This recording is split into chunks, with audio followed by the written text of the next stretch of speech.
Welcome back to another video. और इस video में मैं आपको बताने वाला हूँ कि अगर आप एक कंप्लीट बिगिनर हो और अगर आपको ज़ीरो से ट्रेडिंग शुरू करनी है और मैं आपकी जगह होता तो मैं क्या करता। After 6 years of trading and losing money and making money in the financial markets, I am now going to share with you कि अगर आज मैं आपकी जगह होता तो मैं एग्जैक्ट रोड मैप क्या फॉलो करता। And most probably guaranteed that अगर आप ये चीज़ को फॉलो करोगे तो ऑफकोर्स जितना टाइम शायद मुझे अगर 6 साल लगा तो शायद आपको 3 साल लग जाएगा, because you will have a clear cut road map. So make sure you watch this video till the very end, because I am going to give you a serious road map. तो अगर आप एक complete beginner और आपको trading के बारे में कुछ भी नहीं पता है तो सबसे इम्पॉर्टेंट चीज़ है ये जानना कि ट्रेडिंग में कितने टाइप्स के मार्केट होते हैं, क्या क्या एग्जिस्ट करता है, कौन कौन से फाइनेंशियल मार्केट्स एग्जिस्ट करते हैं, किन किन मार्केट्स में आप ट्रेड कर सकते हो। बिकॉज ट्रेडिंग एक कॉन्सेप्ट है, ट्रेडिंग एक एक्टिविटी है जिसको आप हर एक मार्केट में एग्जीक्यूट कर सकते हो। सबसे इम्पॉर्टेंट चीज़ ये हो जाती है कि ये डिसाइड करना कौन सी मार्केट में आपको कूदना है, कौन सी मार्केट में आपको ट्रेड करना है। अब majorly there are 3 types of markets. First is the stock market, Indian stock market. Second is the crypto market और तीसरी होती है फॉरेक्स मार्केट। ये 3 मेजर मार्केट्स है जहाँ पे आप ट्रेडिंग कर सकते हो, जहाँ पे आप ट्रेड्स ले सकते हो, जहाँ पे आप एक ट्रेडर बन सकते हो। आफ्टर 6 years, इन 6 सालों में मैंने पहले 2-3 साल इंडियन मार्केट में ट्रेड किया, उसके बाद 1-2 साल क्रिप्टो मार्केट्स में ट्रेड किया एंड उसके बाद पिछले 2-3 साल से मैं सिर्फ और सिर्फ फॉरेक्स में ट्रेड कर रहा हूँ। मेरा पूरा जर्नी मेरे यूट्यूब चैनल पे है with proof, everything is documented, so you can see there कि मैंने बहुत सारी मार्केट्स, डिफरेंट मार्केट्स में एक्सपीरियंस किया है, ट्रेड किया है and I have done well.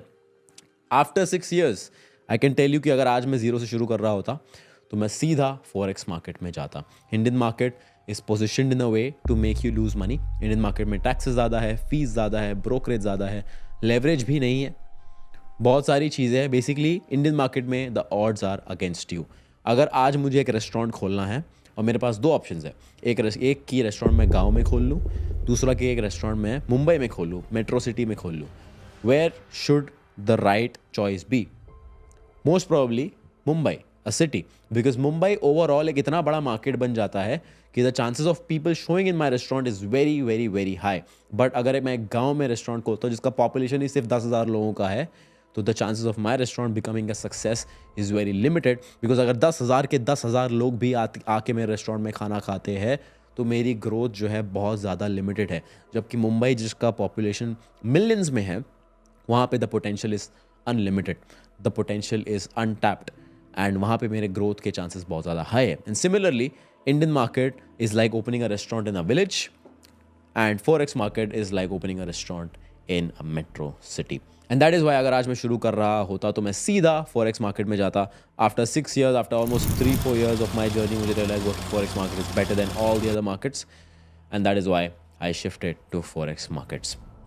उसके बाद जब आपने डिसाइड कर लिया कि आपको कौन सी मार्केट्स में ट्रेड करना है, अब आता है second part which is deciding your trading platform and deciding your broker. Broker होता क्या है? ब्रोकर बेसिकली एक बॉडी होती है, एक कंपनी होती है, एक ऑर्गेनाइजेशन होता है जो आपकी ट्रेडिंग को फैसिलिटेट करता है। मान लीजिए मुझे आज गोल्ड में ट्रेड लेना है, अब मुझे गोल्ड बाय करना है तो मुझे गोल्ड सेल कौन करेगा? बिकॉज अगर मुझे खरीदना है तो किसी को तो मुझे गोल्ड बेचना पड़ेगा, राइट?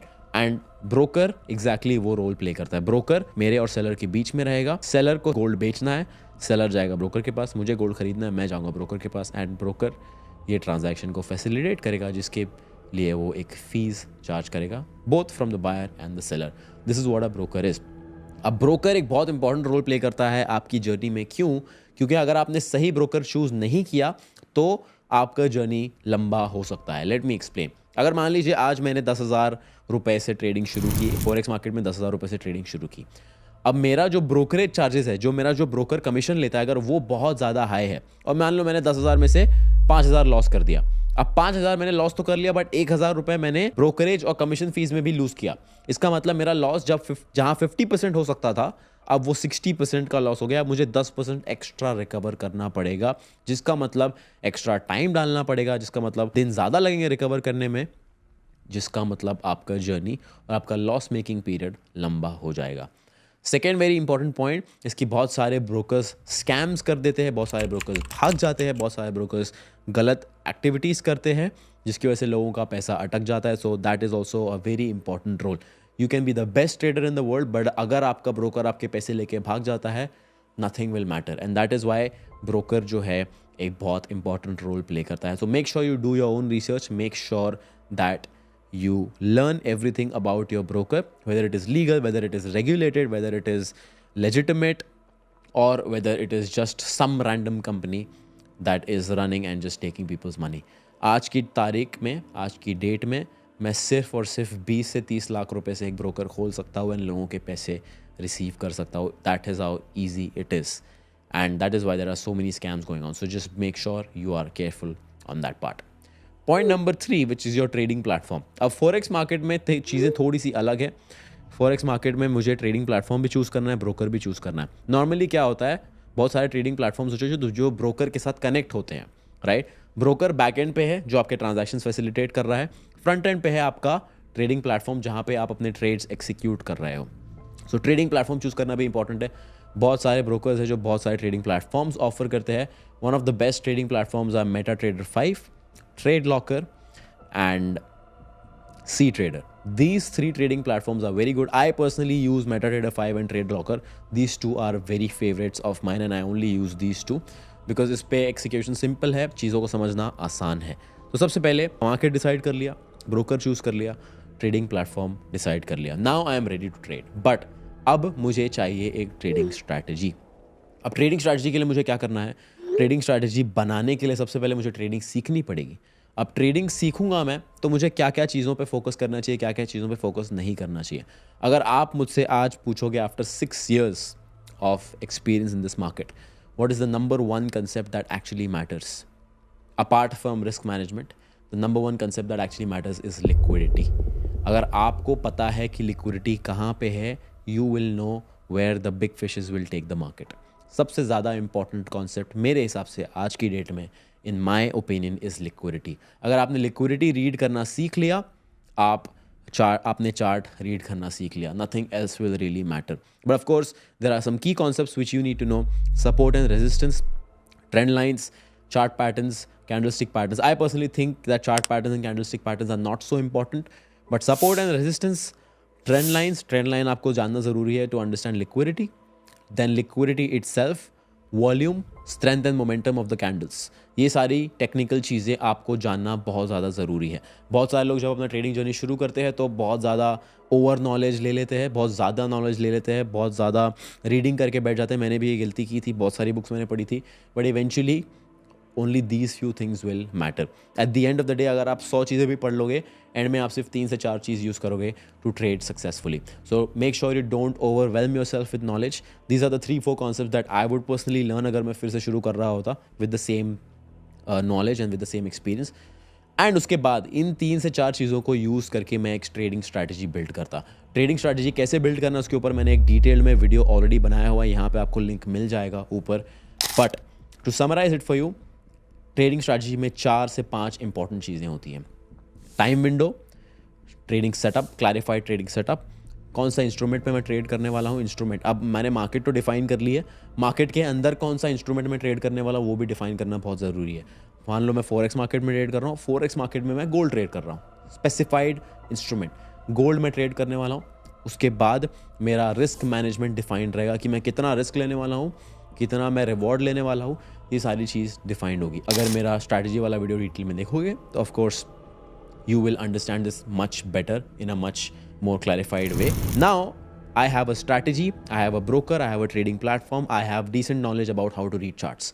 अब मुझे क्या करना है, अब मैं जाऊंगा पुराने चार्ट्स पर और मेरी जो भी स्ट्रैटेजी मैंने बिल्ड की है उसको मैं करूंगा टेस्ट, ये देखने के लिए कि ये काम भी करता है या नहीं करता है. Because a lot of you guys come in to this market with your hard earn money, जिसके लिए आपने बहुत मेहनत की, जिसके लिए आपने पता नहीं कितनी दिनों जॉब किए हैं, कितने लोगों की गालियाँ सुनी हैं. But all of you come in to this market with your hard earn money without knowing that whether your strategy works और not. And that is just insane if you think about it. कि आप मान लीजिए आप गाड़ी चलाना सीख रहे हो एंड आप किसी की ब्रांड न्यू फरारी पर सीख रहे हो. Would you ever consider doing that? Absolutely not. But people come into this market with their hard-earned money and they trade without knowing whether the strategy works or not. So this is where I will start testing my strategy. जो भी strategy मैंने build की है अभी तो मुझे पता भी नहीं है काम भी करती है या नहीं करती है, and that is why it is important for me to test this on the previous charts. तो अब मैं डेटा लेके, अब मैं स्ट्रैटेजी लेके इसको पिछले 1 साल के डेटा पर टेस्ट करूंगा to understand whether this thing works और नॉट। एक बार अगर मान लीजिए मुझे डेटा मिल गया, अब मुझे समझ में आएगा कि कैसा डेटा है। अगर डेटा अच्छा है, well and good, then I will start trading. But अगर डेटा बुरा है, मुझे दिख रहा है कि मेरा विन रेट बहुत कम है, मुझे दिख रहा है मेरा रिस्क रिवॉर्ड रेशियो बहुत कम है, मैं स्ट्रैटेजी को इम्प्रोवाइज करूंगा, उसको इम्प्रूव करूंगा। कैसे इम्प्रूव करूंगा? मैं नोट डाउन करूंगा कि कौन से दिन है जहां मुझे सबसे ज़्यादा लॉसेज हो रहे हैं, उन दिनों में ट्रेडिंग अवॉइड करूंगा। उन दिनों ही क्यों लॉस हो रहा है, ऐसा क्या हो रहा है एग्जैक्टली चार्ट पे, ऐसा कौन सा सेटअप बन रहा है जिसकी वजह से मुझे लॉस हो रहा है, उन सेटअप्स को मैं अवॉइड करूंगा। कौन से टाइम विंडो में मुझे सबसे ज़्यादा लॉस हो रहा है, कौन से आवर पे मुझे सबसे ज़्यादा लॉस हो रहा है, उस आवर को फिर मैं अवॉइड करूंगा। ये सारे फैक्टर्स जब मैं निकाल दूंगा तो मेरा विन रेट ऑटोमेटिकली इंप्रूव हो जाएगा। अब एक बात हमेशा याद रखना कि बैक टेस्टिंग में अगर आपका विन रेट 80% है तो रियल मार्केट्स में वो थोड़ा सा नीचे आएगा, 60% तक आ सकता है, because of course live market में बहुत सारे वेरिएबल फैक्टर्स ऐड ऑन हो जाते हैं। तो मेक श्योर जब आप बैक टेस्ट करके रेडी हो जाओगे अपनी स्ट्रैटेजी को, आपका win rate should be around 80%, so that even if it comes down 20%, it is still going to be 60%. and after I am done back testing, उसके बाद मैं फाइनली लाइव मार्केट में अपनी स्ट्रैटेजीज को इम्प्लीमेंट करूंगा। And to add a cherry on the cake, अगर मान लीजिए मैं कंप्लीट बिगिनर हूँ, मुझे कुछ भी एक्सपीरियंस नहीं कि ऑर्डर्स कैसे पंच करते हैं कैसे नहीं करते, I will download Meta trader 5, उसमें डेमो अकाउंट खोलूँगा, डेमो अकाउंट पर ट्रेड करूँगा, अपनी स्ट्रैटेजी एक बार फिर से प्रैक्टिस करूँगा बिकॉज बैक टेस्टेड रिजल्ट्स है मेरे पास। उसके बाद मैं फाइनली एक प्रॉप फर्म चैलेंज खरीदूँगा या एक फॉरेक्स ब्रोकर में अकाउंट खोलूँगा, and that is how I will start my trading journey. I hope this gives you clarity, I hope this gives you an idea कि एग्जैक्टली एक trading journey कैसी दिखनी चाहिए, क्या क्या फैक्टर्स होने चाहिए। इसको बहुत सिंपल लैंग्वेज में मैंने आपको समझाने की कोशिश की है। And even if you are not a complete beginner, I hope you found a missing piece to your puzzle, missing piece to your journey, and I hope this helps. I'll see you in the next one. Thank you.